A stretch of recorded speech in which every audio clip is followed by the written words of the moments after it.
NFL OTAs are underway. We are reaching the end of May. The dog days or summer are coming, but the NFL offseason is getting to its best portion. The football season approaches. Players get healthier. Players get new contracts, some extensions, and some contract incentives. We're going to discuss them all on this episode of Player Profiler today, starting now.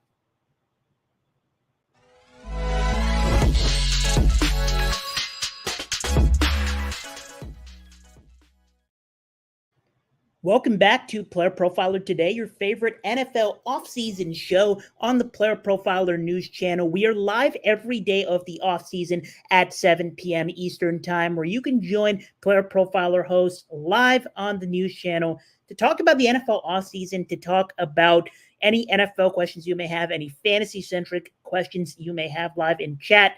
If you are joining us live, we appreciate you. But if you are listening in the form of a podcast, feel free to join us whenever you are available every single day of the offseason. I'm your Tuesday host, Ahan Rungta. Today, we're going to talk about some rapid fire stuff that's been going on in the NFL news department. Towards the end of May, we've got OTAs going. We've got some updates from teams about injuries, some important ones, some contracts going around, and some contract incentives that we now are aware of as we look towards the season. We've got Charvarius Ward throwing shots at Garrett Wilson, saying, Garrett Wilson, is that his name? Yeah, I'm going to be shadowing that guy week one. So we're ready to get this party started. Let's just talk about a few quick updates on the OTA department. Dolphins head coach Mike McDaniel just said Tua Tagovailoa has, quote, been here and not been here during these workouts. The good news about all is, quote, it's very black and white. Tua has been here for offseason activities. He has not been here for offseason activities. He has been both. Classic Mike McDaniel, throwing some mystery into the fire with, we want Tua news. Everybody wants Tua news, but Mike McDaniel obviously going to be a little sketchy about it. Then he added on Tua's attendance during the offseason workouts. I think what is important is the player-coach relationship is communication. I think, however, things play out. As long as we're communicating and we're on our P's and Q's and what we need to get accomplished, then we have a fighting chance. It's been a good exercise in our relationship this offseason. A lot of cryptic stuff coming out of Mike McDaniel's mouth, as always. And then he said, I don't make a habit of speaking for other people's mouths. I'll let you ask Tua. If the absences were contract related. So someone specifically asked him about the contract stuff, and he said, go ask Tua. So nothing super exciting out of the Miami news. Some more exciting news comes out of the Texans OTAs is that wide receiver Tank Dell is running routes and looking healthy. About 3 weeks ago, he suffered gunshot wounds. He wasn't part of a fight. He was in the midst of a crossfire of gunshots. He was taken to the hospital. He was not in critical condition. He got released, and now 3 weeks later, he looks to be on the mend. Shout out to Tank Dell. Very happy that he is healthy, and he is going to be running routes. And the report is that his mental health is good, and Delphonte Diamond, Tank Dell's trainer, said, quote, his mental is good. He gave me a big hug and a big smile. He told me he loved me. He said, it's time to work. So Tank Dell is back, and Tank Dell is going to be a huge part of the CJ Stroud offense, who, I repeat every week, will be part of a contending Houston Texans team with CJ Stroud. So good news out of Houston there. The Dallas Cowboys are an enigma no matter what. Every year we want them to do something with their offense that will actually win them playoff games. Every year we want a coaching change with the Dallas Cowboys. They've made some, but they're keeping Mike McCarthy. But the big reports out of OTAs is that they expect big jumps from wide receivers Jalen Tolbert and Jalen Brooks. And whether that's a good idea or not, that's another question. But obviously, they've got the elite connection between Dak Prescott and CeeDee Lamb, one of the best connections in the NFL. CeeDee Lamb, one of the best route runners in the NFL. Number 2 wideout, Brandon Cooks, had a good season last year. A lot of us were high on him on fantasy, and I'm happy about that. He won me some best ball money. Brandon Cooks, even in his 30s, getting the job done. But at the end of the day, that wide receiver room outside of Dallas has not been encouraging over the last couple of years. Michael Gallup, who was, dealing with injuries, is also gone now. And the top two options outside of the main ones are Jalen Tolbert, who last year had 22 catches for 268 yards and 2 touchdowns, and second-year man Jalen Brooks, a guy that I have always had a lot of interest in, not for fantasy purposes, but just to watch for the Dallas Cowboys, a difference maker. And from the betting standpoint, is KaVontae Turpin. I bet on him 3 times for a touchdown last year, or I believe it was 4 times, and 3 of those times he scored a touchdown. So KaVontae Turpin has a special place in my heart, but he's more of a gadget guy. He's more of the, he'll come out of the backfield, he'll return kicks, he'll also run some routes. And we also have 6th-round rookie Ryan Flournoy, who are options to earn reps. The wide receivers coach, Robert Prince, said, quote, "We expect all of these guys to make a jump. It starts with Jalen Tolbert. He made a big jump from year 1 to year 2, and we expect the same thing going into year 3. And Jalen Brooks, he works hard, and he's one of those guys who's always studying, and he can play all the wide receiver positions. So they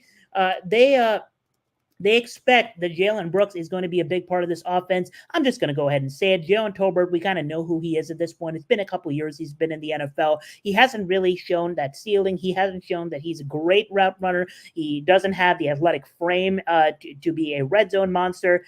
Maybe Jalen Brooks can come in and be a satisfactory number 3 option, but his athletic profile, nothing great, and there's a reason he was a 7th-round pick as well. So expect big things out of the fantasy scene from CeeDee Lamb. Hopefully he stays healthy for a full season, because outside of CeeDee Lamb, there aren't too many options.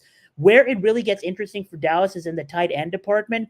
Jake Ferguson has been the number 1, and he recently said, I expect to, even be even a bigger part of the offense going forward. I mean, let's just keep it frank with Jake Ferguson. Jake Ferguson is a good redraft option, as a tight end if you miss out on the tier 1 of tight ends, because he's in a Dallas system where tight ends earn a lot of targets. They're going to pass the ball, and Dak loves throwing it to tight ends in the end zone. But at the end of the day, this man's not a great player. His athletic profile is just meh. His route running is just whatever. He misses blocks and costs his team some snaps because of that. Luke Schoonmaker, in many people's opinions, probably the highest ceiling tight end on that roster, but he doesn't really get the opportunity. For now, it's Jake Ferguson. So CeeDee Lamb, I'm expecting another wide receiver 1 ceiling season from him. Nothing much to analyze there. Here's where it gets interesting. The Patriots, like I said on last week's show, the Patriots are a team that is actually interesting for fantasy purposes, which I haven't said in a while. But Gerard Mayo, new head coach out of New England, says the Patriots wide receiver room is a quote-unquote wide open competition. Let me read you all some of the names that are involved in this competition. Currently, the wide receiver room is veteran KJ Osborne, who I've said before on the show is an underrated player. He could be a good redraft asset if Drake May does indeed pan out and the offense does take a leap out of that bottom of the barrel tier. And if Jacoby Brissett is going to be starting the first few weeks of the season, you'd expect a veteran to, be more of a priority in the offense than the rookies anyway. So I like KJ Osborne in this offense. They obviously believe in Kendrick Bourne, but he's a slot guy. He's going to be a PPR kind of floor guy, not really much of a ceiling there. You have 2nd-round wide receiver Jalen Polk, but arguably the best wide receiver in this room is 4th-round rookie Javon Baker. And they also have Demario Douglas, who's been a gadget. Juju Smith-Schuster, it could be the odd man out here in terms of Patriots wide receivers that can actually make the roster, because let's just face it, the man isn't 2019 Juju Smith-Schuster anymore. You got Kayshon Boutte, who's had off-the-field issues, who has had, within the Patriots organization, some issues. Bill Belichick really didn't let him get on the field. Maybe it'll be a different scenario here, and if he does, maybe he'll enter some DFS lineups this year. But for now, he's relatively irrelevant. Jalen Reagor, need I say more? Tyquan Thornton, Kawan Baker, and TJ Luther. So right now, you're really looking at Jalen Polk, Baker, KJ Osborne, and Kendrick Bourne as a quote-unquote big 4, if that even makes sense as a phrase for the Patriots. With Drake May probably going to start, a few weeks into the season, really the outlook here is just to take some shots on some of these rookies in redraft. The only really intriguing option here is KJ Osborne at the right cost. But otherwise, for Dynasty, go get yourself some Javon Baker, because that man is good at football. Speaking of good at football, a guy that I can never quit, Falcons tight end Kyle Pitts. Finally he has himself a quarterback that has proven himself at the NFL level in Kirk Cousins. Yes, Kirk Cousins is 35, but you know what? He also has been over the last few years a starter that feeds top options. Now, of course, there are multiple quote-unquote top options on the Falcons with Drake London, Kyle Pitts, and of course Bijan Robinson out of the backfield. But I view Kirk Cousins as someone who trusts his top guys and keeps throwing to those top guys. So if the Falcons actually get a motor going on the offense this year, Kyle Pitts, I just cannot get rid of him from my dynasty rosters because I believe in the man. This is one of the elite athletic profiles we have in our database at the tight end position. He was a first-round draft pick for a reason. He has the talent to be one of the best fantasy tight ends we have seen in this generation. He has a talent to do so, but will he get the opportunity? Will he earn the consistent opportunity? Let's see if he can with Kirk Cousins. He said, quote, "I would say I'm a super rookie. I'm not a rookie, but we're all in this offense, new regime, new schedule. We're all in this fresh." He said, "I wouldn't say it was so much bad during the game. It was more the preparation during the week that caused the struggles. Then Sunday is show day, so I figured it out." And he said, "Definitely it's a blessing for the upstairs to still have faith in me. I'll still try to show them I can do something different this year. I'm just going to flat out say it. Kyle Pitts is open a lot. Go get him the football and go get Kyle Pitts on your dynasty teams because the man is still young and the man is still good." Speaking of tight ends, it was kind of shocking where Brock Bowers, the number one tight end, consensus number one tight end of the class, landed with the Oakland Raiders the Las Vegas Raiders. Boy, am I still living in the past. The Las Vegas Raiders. It was a little surprising, and some fantasy managers were disappointed because now he has to share the room with Michael Mayer, who a lot of people were super high on. But if you are thinking that Brock Bowers is going to be irrelevant now because Michael Mayer is in the room and precedes him, get rid of the take log because Brock Bowers is really good and most likely better than Michael Mayer. But from the football standpoint, Michael Mayer says the Raiders will be dangerous with those two tight ends on the roster. And in his comments, he said, quote, so Mayer was saying this about Brock Bowers, quote, "He's fast, he's got great hands, he can block, he can do it all. I feel like we can both do it all. I think we're going to be dangerous. I think we're going to have a great offense." That's kind of all I've got to say about it. It's going to be a lot of fun. You think about all the talent that Michael Mayer has and all the talent that Brock Bowers has and much higher ceiling than Brock Bowers has. And regardless of whether they use two tight end sets very frequently or not, and regardless if you think that both are good players, well, if you think both are good players, there's no reason to not just get one of them on your dynasty rosters. But at the end of the day, when it comes to 2024 use, it all comes down to this. You look at the Raiders depth chart and you look at the quarterback room, and it's Aiden O'Connell and Gardner Minshew. And for that reason, for redraft purposes, I'm completely out on Michael Mayer. But for dynasty purposes, I'm all in on Brock Bowers because you go for the talent, and Brock Bowers is an elite one.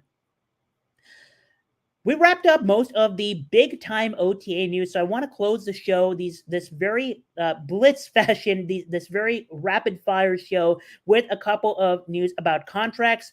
Important one out of Jacksonville is head coach Doug Peterson said the organization has been working, quote-unquote, tirelessly on a contract extension with quarterback Trevor Lawrence. And he says, "I've just got to coach Trevor and coach football, and hopefully that gets it done," and it will.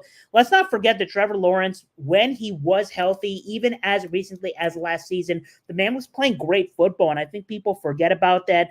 This is a 101 overall, so people are going to be quick to be critical when it comes to his play. But given what he had in the room and given his injuries and the fact that he played through those injuries, it's still impressive that he finished above average in some stats like accuracy rating, deep ball accuracy rating, catchable pass rate, red zone completion rate, adjusted yards per attempt, true completion percentage, deep ball completion percentage, etc. So Trevor Lawrence, when healthy, a remarkable athlete, a good quarterback, and a high-ceiling fantasy quarterback if they can work it out with their new wide receivers, with their revamped wide receiver room. So I expect big things from Trevor Lawrence. I hope we get that version of Trevor Lawrence. And if we do, these Jaguars stacks can be phenomenal for fantasy in 2024. we have a giant list of contract incentives that have recently come out, and I want to credit my boy Ari Mira from the 33rd team for this, because he has used his ability to get insider info to unlock some of these contract incentives. These are not all of them, but I'm going to highlight a few that I find notable for especially fantasy relevant players headed into the season. Jacoby Brissett who at this point is a starter because he is the starting quarterback of the New England Patriots for Week 1. Jacoby Brissett, he's on a 1-year, $8 million deal with the New England Patriots, but he has another $4 million available incentives. I think this is notable because there are snap count incentives, 60% of the snaps, 500K, 70% of the snaps, another 500K, et cetera, et cetera. So for each 10% of the snaps, starting at 60% of the snaps, we have a $500K incentive for Jacoby Brissett. There's also an additional one for the playoffs of $500K each tier. Jameis Winston signed a 1-year deal, $4 million with the Cleveland Browns. I'm mentioning this because Deshaun Watson, until proven otherwise, is not good, and his job, regardless of the contract, could be in danger at any point if he's playing terribly, and Jameis Winston is the backup there right now. He has some contract incentives as well where he can earn another $4.7 million on top of his 1-year, $4 million deal with contract incentives. That is notable. Drew Lock signing with the New York Giants is interesting, especially for fantasy purposes, because this Giants wide receiver room is actually shaping up to be decent. We already got Wan'Dale Robinson, we already got Isaiah Hodgins, and despite Darren Waller likely out of here and looks like retiring at some point in the near future, maybe officially, this pass catching room in general is still solid because we got Daniel Bellinger at tight end as well. And this is an interesting quarterback competition going on here between Daniel Jones and Drew Lock. And we saw Drew Lock last year. If he could spot start a couple of times for the Giants, this man can play football and beat some good teams as he did with the Eagles last year. And more importantly for us, what he can do is feed the high ceiling wide receivers like he did with DK Metcalf last year. He can do that for a guy like Malik Neighbors. So Drew Lock, he signed a 1-year, $5 million deal with the New York Giants with another $3 million available in incentives. There are tiers for snap count starting at 40% of the snaps. There's also a $500K bonus for playoffs. There is a $250K bonus for 92.5 or greater passer rating with a minimum of 224 attempts. A similar incentive for completion percentage, a similar incentive for 15-plus touchdown passes should he be the everyday starter. And 2K passing yards also has another incentive, and a passer rating of 88 or greater. So 15 touchdowns and 88 passer rating together is an incentive, and 2K passing yards and 88 passer rating as an incentive together as another incentive. Saquon Barkley signed a 3-year deal for $38 million with the Eagles. Also has incentives for first team all pro. He gets $500K for Pro Bowl on original ballot for $250K. And he also has a 1,500 scrimmage yard bonus, a 2K scrimmage yard bonus, and some playoff ones as well. Derrick Henry signed a 2-year, $16 million deal with the Baltimore Ravens, who, by the way, hosted Jamal Adams on a workout recently, on a visit recently. So that's something to keep an eye on. Derrick Henry signed a 2-year deal with them with another $4 million in incentives. There's a tier for 1,200 rushing yards for $500K, 1,500 rushing yards for another $500K, 13 total touchdowns for $500K, 15 total touchdowns for another $500K, and 1K rushing yards plus teams win Super Bowl is another $500K. Austin Eckler has $1 million incentives with the Washington Commanders, but I'm sure nobody cares about that at the present. Tony Pollard has some incentives. He has a Pro Bowl incentive for $100K on top of his 3-year, $22 million deal with the Tennessee Titans, and an incentive for 1,100 rushing yards, 60 receptions, 7 rushing touchdowns. It is of note that Tajay Spears might be the most explosive, or rather is the most explosive running back in this backfield. But for now, Tony Pollard does have the starting job. J.K. Dobbins went to the Los Angeles Chargers for a 1-year, $1.6 million deal. He has incentives to replace Austin Eckler. These are some very achievable incentives: 600 rushing yards, 750 rushing yards, 900, 1050, and 1,200 rushing yards. Each of those is an additional $150K dollar tier. Gabe Davis signed a 3-year deal, $39 million with the Jacksonville Jaguars, and he has another $10 million available incentives in total. There is one for 70 catches, 80 catches, 90 catches, 900 receiving yards, 1K receiving yards, 1,100 receiving yards. I won't go so far as to say those are not achievable at all, but they are lofty expectations. But get this, there's a $1 million incentive for Pro Bowl and $250K incentive for Super Bowl MVP. I'm just going to say it. You can clip this podcast. You can clip this video whenever you want. That ain't going to happen. Mike Williams to the New York Giants to play with Aaron Rodgers signed a 1-year, $10 million deal. He has incentives for 60, 70, 80, 90 receptions, as well as 750 receiving yards, 850 receiving yards, etc. And he can earn up to $5 million additionally with those incentives. Marquise Brown of the Kansas City Chiefs is a very important move for football and fantasy football purposes, and he has a bunch of snap count incentives, receiving yard incentives, and touchdown incentives for 5, 6, and 7. So that's something to keep an eye on. Odell Beckham Jr. Has a 1-year, $3 million deal with the Dolphins. He can make another $5.25 million in incentives. Curtis Samuel to the Buffalo Bills, another very interesting one because Curtis Samuel, a very capable wide receiver 2 option for fantasy purposes in this situation. He signed a 3-year, $24 million with the Buffalo Bills, but he can earn another $6 million available in incentives for 800 scrimmage yards. Note that since he both runs the football and runs some routes. 1,000 scrimmage yards, 1,200 scrimmage yards, as well as 6, 8, and 10 touchdowns. So those are important for him as well. And last but not the least, Trent Brown to the Cincinnati Bengals has snap count incentive. There are a bunch of other contract incentives available online on Ari Mirov's article for the 33rd team. But I hope highlighting some of the more important ones from the offensive side helped. And that'll basically close the show for today. We appreciate everybody who joined us for Player Profiler today. This was the May 21st edition.